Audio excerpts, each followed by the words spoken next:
Good morning friend. नमस्ते। आज हम जानेंगे एनेस्थीसिया के बारे में।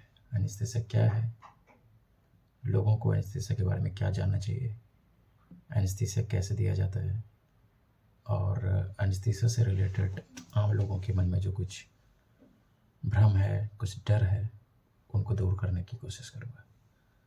जब भी किसी पेशेंट को पता चलता है कि उसका ऑपरेशन होने वाला है तो वो ऑपरेशन से ज़्यादा इस बात से डरते हैं कि उनको बेहोश किया जाएगा।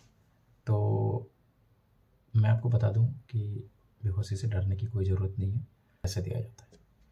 तो जब भी आप ऑपरेशन थिएटर के अंदर आते हैं तो एनेस्थेसियोलॉजिस्ट सबसे पहले आपसे प्री ऑपरेटिव एरिया में आपसे कुछ सवाल करते हैं, आपके बीमारियों के बारे में जानते हैं, आपके कंसर्न्स, आपकी सहमति को चेक करते हैं और बेहोशी की तैयारी करते हैं। उनका पर्पस ऑपरेशन के दौरान बिल्कुल पेन फ्री रखना, आपको ऑपरेशन के बीच की चीज़ें याद ना रहे और आपका शरीर बिल्कुल शांत रहे। ये एनेस्थीसिया का पर्पस होता है। छोटे शब्दों में कहूँ तो एनेस्थीसिया के मेनली 3 ऑब्जेक्टिव होते हैं। एनाल्जेसिया मतलब पेशेंट को कोई दर्द ना हो, अमनीसिया पेशेंट्स को ऑपरेशन के दौरान की कोई चीज़ें याद ना रहे, और एकाइनेसिया मतलब पेशेंट्स ऑपरेशन के दौरान बिल्कुल शांत रहे, उसके शरीर में कोई एक्टिविटी ना हो जिससे सर्जन को ऑपरेशन करने में आसानी हो और एनेस्थेटिस्ट को पेशेंट को वेंटिलेट करने में आसानी होती है। मोटे तौर पे एनेस्थीसिया 2 टाइप की होता है, general anaesthesia and regional anaesthesia. General anaesthesia में पेशेंट को हम पूरा बेहोश कर देते हैं और रीजनल एनेस्थीसिया में पेशेंट के जिस पार्ट की सर्जरी होनी है हम उस पार्ट को सिर्फ सुन्न करते हैं। तो आज हम मेनली जनरल एनेस्थीसिया के बारे में जानते हैं। जनरल एनेस्थीसिया में आपको ऑपरेशन थिएटर में लाने के बाद आपके आईवी लाइन के थ्रू एक इंजेक्टेबल मेडिसिन दी जाती है, वो एनेस्थेटिक एजेंट्स होते हैं।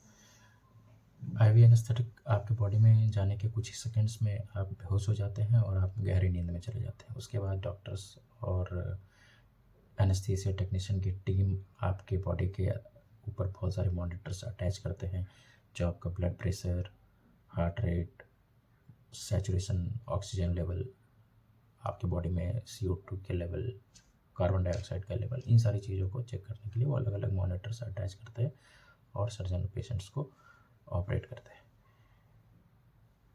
इस बीच का जो स्टेज है उसे हम एनेस्थीसिया मेंटेनेंस कहते हैं, जिसमें डॉक्टर्स पेशेंट्स के वाइटल्स का ध्यान रखते हैं और सर्जन के रिक्वायरमेंट के अकॉर्डिंगली ब्लड प्रेशर, उसके हार्ट रेट, इन सब का ध्यान रखते हैं।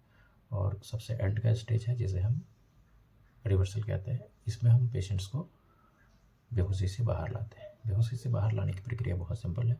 इसमें हम पेशेंट्स को दी जाने वाली दवाइयों का डोज कम कर देते हैं ग्रेजुअली और धीरे धीरे हम उसे बंद कर देते हैं और कुछ खास टेक्निक और दवाइयों के द्वारा हम पेशेंट्स को बेहोशी से बाहर ले आते हैं।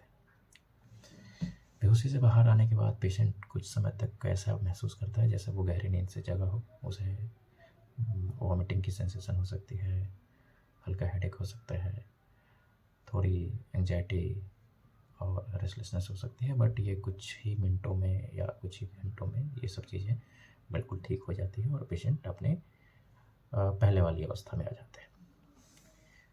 अब हम जानते हैं सबसे इम्पॉर्टेंट चीज़ जिसके बारे में पेशेंट को डर लगता है। पेशेंट्स के डर क्या क्या है एनेस्थीसिया से रिलेटेड।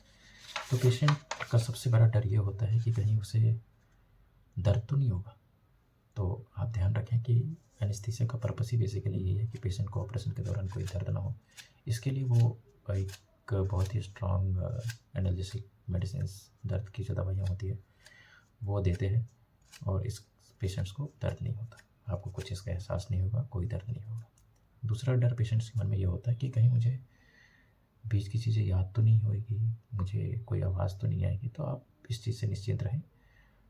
तो उसके बाद आजकल बहुत ही एडवांस मॉनिटर्स आ गए हैं जिससे पेशेंट्स के एनेस्थीसिया के डेप्थ को मॉनिटर किया जा सकता है और हम अपनी इच्छा के अनुसार पेशेंट को जहाँ ज़रूरत हो हम वहाँ इसके एनेस्थीसिया या नींद की जो डेप्थ है हम उसको बढ़ा सकते हैं। और ऑपरेशन के बाद यूजुअली पेशेंट को कुछ याद नहीं रहता कि ऑपरेशन के दौरान क्या हो रहा था।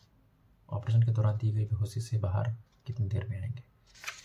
तो जनरली नॉर्मली 10-15-20 मिनट में पेशेंट बेहोशी से पूरी तरह से बाहर आ जाते हैं, फिर हम उसे पोस्ट ऑप एरिया में शिफ्ट करके डिपेंडिंग अपॉन पेशेंट की क्या वाइटल्स कंडीशंस हैं और सर्जरी की क्या रिक्वायरमेंट थी, उसके अकॉर्डिंगली हम पेशेंट को वार्ड में या आईसीयू में शिफ्ट करते हैं।